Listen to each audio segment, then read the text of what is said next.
مادام حسيت بالندم وعرفت غلطتك يبقى اتعلمت. بعد ايه؟ بعد خراب ملطة؟ ما تقولش كده يالا،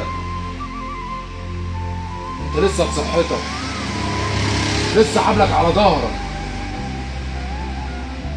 اوعى تبص وراك مهما حصل، بص قدامك على طول. ما هو كل لما تقابلك حاجة لازم تحسب حسبتها تماما قبل ما تخطي خطوة واحدة.